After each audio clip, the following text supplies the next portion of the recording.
هەمیشە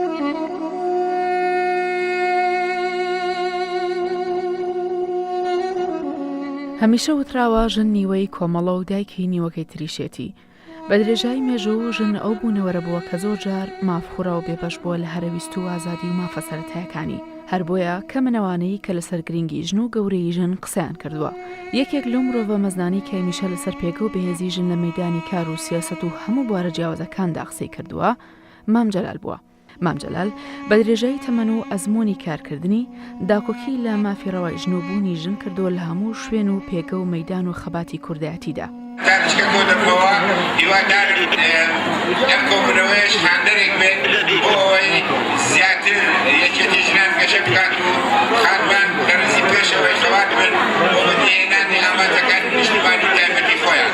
بەو کەسایەتی کە جەنابی مام جەلال هەیبوو، بەو دنیابینیەی، بەو پرۆژەی ژیانی زۆر تەبیعیە کە جەنابی مام جەلال پاڵپشتێکی بەهێز بێ بۆ مەسەلەکانی ژنە.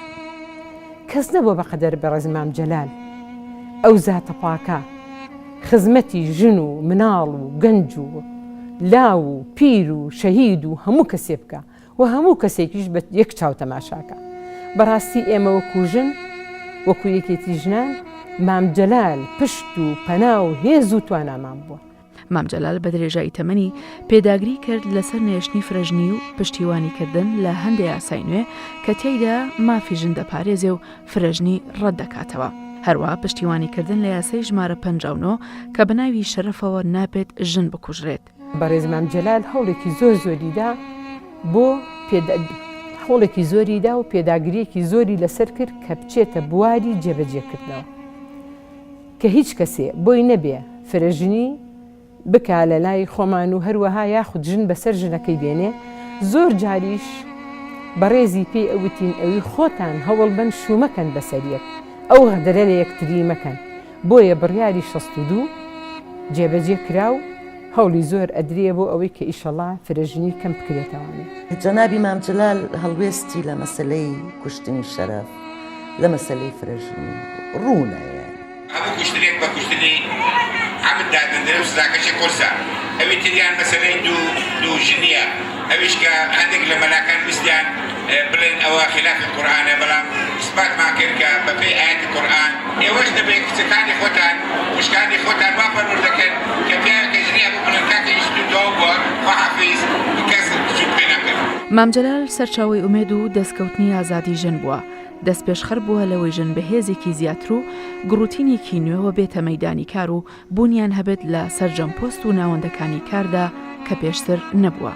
پشتیوان و ڕێنیشاندەری ژن بووە لە ناسینی خودی خۆی و ناسانی دەنگ و ڕەنگ و ڕای جیاوازی ژن و کاری کردووە لە پێناو چەسپانی ناسنامەی کۆمەڵایەتی و ڕۆشنبیری و ئەدەبی و تەندروستی و سیاسی و وەک هێزێکی کاریگەر و کۆڵەدەر هەوڵیدا ژن لە مەیدانی پێشکەوتنەکاندا ناوی خۆیان تۆمار بکەن. دەست پێشخەر بوو کە ژن چووە مەجای قەزایانی بوو بە قازی لە بەدەست پێشخەری جەنابی مام جەلال. بەڕێز مام جەلال یعنی هەوڵی ئەدا کە وامان لێ بکە، یعنی بڵێن برەو با بە بواری ژن، برەو با بە قوتی ژن، ژن خۆی بناسێ، شەرم نەکا، داوای ماف و حەق و حقوقی خۆی بکە. بەڕاستی یەکێک بۆ لەوانەی کە ئێمەی زۆر تەشجیع کرد. ژمارەی وەزیرەکانی یەکێتی بینی 5-6 وەزیر بوو. بە دەفع و بە تەشجیعی جەنابی مام جەلال ژنێک وەزارەتێکی خزمەتگوزاری گەلێ گرنگی وەرگرت لە سەروەختێکا کە بنەمای خزمەتگوزاری لە کوردستانە کاول ببوو لە سەردەمی باسە. بەڕێز مام جەلالێکی بوو لەوانەی کە هەوڵی زۆریدا بۆ کردنەوەی نەخۆشخانەی دەرونی. یعنی کە من زۆر جار ئەهاتمە خزمەتی و باسم ئەکرد ئەموو ژن لە سەرجادەیە و ئاوا زۆڵمی لێ ئەکرێ و ئاوا ئەچەوسێتەوە، یعنی بڕابێ زۆری پێ ناخۆش بوو. هەتا جارێکیان وتی تا نەخۆشخانەیە دەکەینەوە لەگەڵ بە ڕێزکافیخانە بوونیتی خانوویە بگرن هەوڵ بن ئەو ژنانی کە لە سەرجادەن و تووشی نەخۆشی دەرونی بوون خانوویان بۆ بگرنوتی تیا دانێن هەتاکو خەستەخانەیە دەکرێتەوە. طبعاً خەستەخانەی سۆزی دەرونی بە پشتیوانی و هاوخەمی بە ڕێز مام جەلال جێبەجێکرا. مام جەلال زامنی ئازادیەکانی ژن بووە، شێلگیر بووە لەسەرەوەی ئەو دەستکەوتەوە دیهاتوانی کوردستان گەژن و پێگەیژن گرنگی ژن و خەباتی ژن نەبوایە کە بە درێژایی مێژوشان بەشانی پیاو کردوێتی ئەوە نەدەبووین بە کوردستانێکی خاوەن خاکێکی سربەخۆ. جەنابی مام جەلال هەر ئەوە نییە کە باس لە مەسەلەی یعنی ژن بکە، ناس دەکرد قەناعەتی پێیەتی، یعنی بڕوای بە ژن هەیە و ئەو مەشروعی ژیانی هەست دەکرد کە ئەزانێ بەبێ ژن زەحمەتە ئەنجامدانی، بەبێ بەشداری کارای ژنە. بڕوا ئەەکەم غیابی مام جەلال ئیشەڵڵا قەت غیاب نابێ لە دڵمانە، چکە وتەکانی ئەوە نەبەڕێزە، ئەوە نە ئێمەی پێگەیان کە هەمیشە بە قوتیەوە ئیشکین، کە هەمیشە هەستکەینە لە پاڵوانایە هە لە پشتمانەوەیە بەرەو پێشمان ئەبا. کێ هەبوو بەقەدەر بەڕێز مام جەلال دڵسۆزی ژن بێ، هەوڵبا بۆ پێگەی ژنان، هەوڵبا بۆ پێشخستنی ژنان، زۆری تەشجیع کردین. غیابی ئێو ئەبێت نازان بە هیچ تێپڕ نابێتەوە. زۆر بەداخەوە بۆ کۆچی دوایی جەنابی مام جەلال.